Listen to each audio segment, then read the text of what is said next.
Ayun, what's up? Good morning at it's Cyrus again.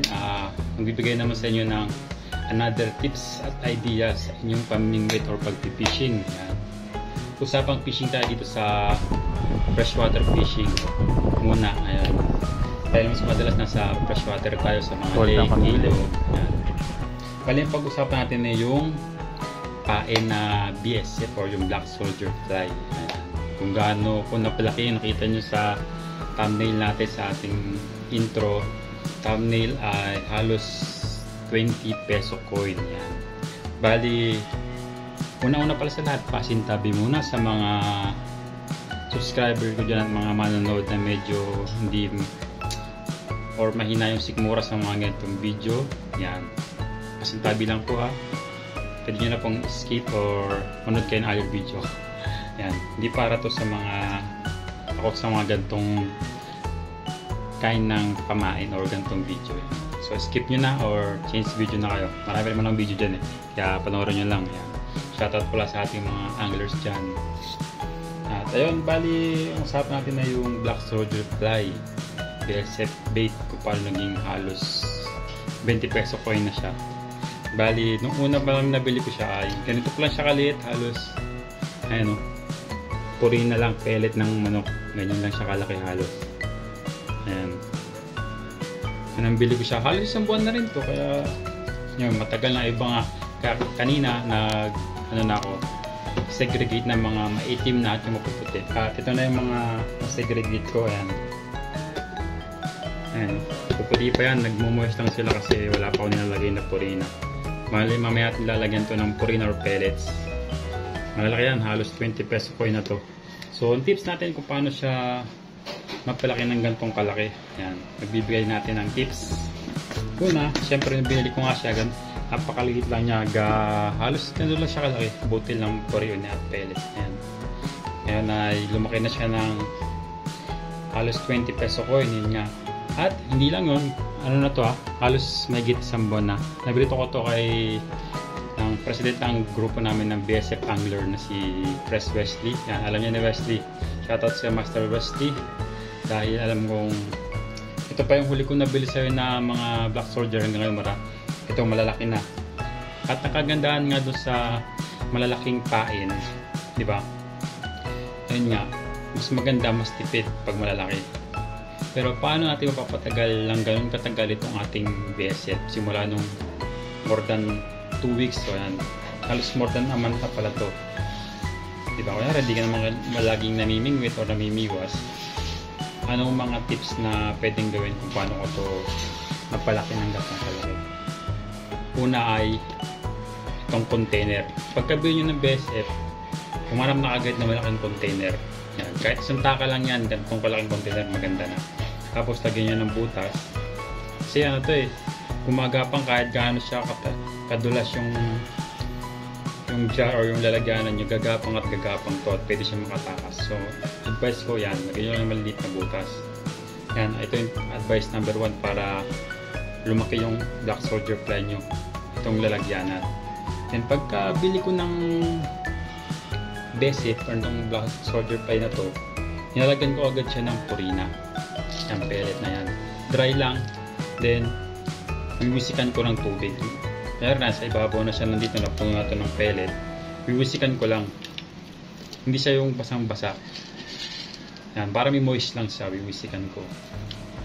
Then pagka ganun, sila nang bahalang ano nun eh, parang tutunawin din nila yun eh. Gamit meron silang parang moist din sa katawan nila. Natutunawin nyo yung pellet. Pero mas maganda, lagyan nyo na ng tubig kasi mas gusto nila yung parang medyo basa-basa din eh. At ilalagay nyo siya sa isang madilim na lugar. Pagkatago nyo, dito ko siya nilalagay dito sa baba. Yan. So, ilalim kasi madilim doon, dito ko siya nilalagay. Tapos ang pinapakain ko lang dito, aside dito sa purina na kinakain niya. Yan, aside dito. Ang madalas na pinapakain ko, pandesal. Yan, tinapay na pandesal yung tira-tira dito. Or gusto nyo yung bagong bili, palamigin nyo lang, then ilagay nyo doon sa container ng inyong BSF. Or itong mga ganitong buns, maganda yung maputi. Isa lang, then bukahin nyo, hatiin nyo. Then sausaw nyo ng konti sa tubig. Tapos 1 second sa sausaw sa tubig. Then ilagay nyo doon sa container. Yan ang mga gusto-gusto nila. At para maging maputi yung inyong mga black soldier fly.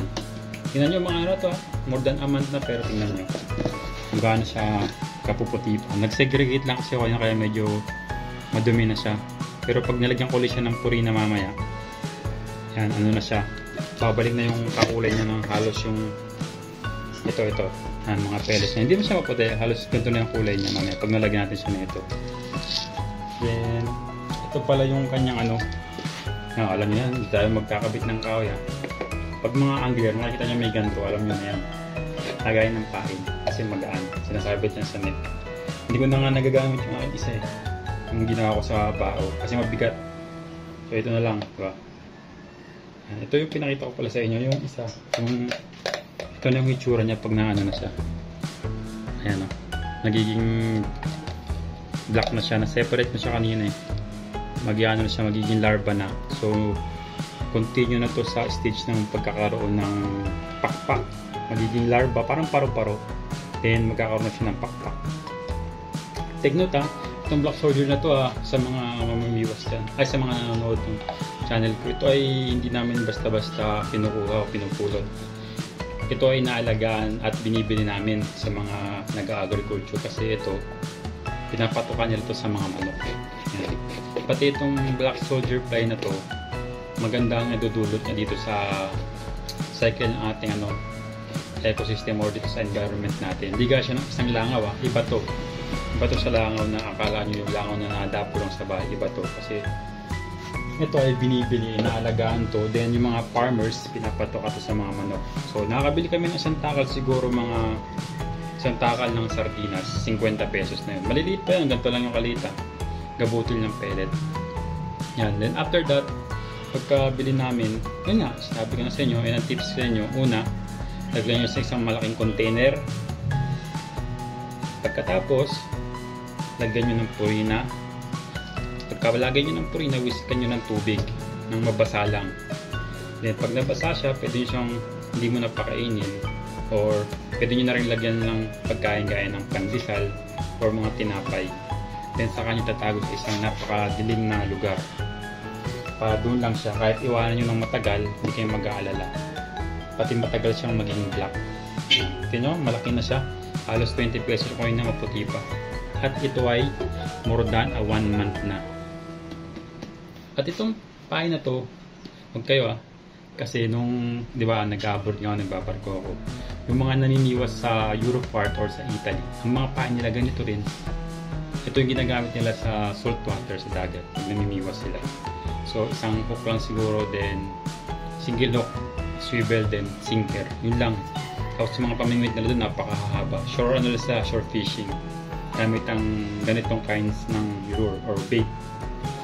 Ayun, siguro bukas or mamaya kasi maulan pa, mamimingwit ako dahil ko. At don't forget to like and subscribe. Yan.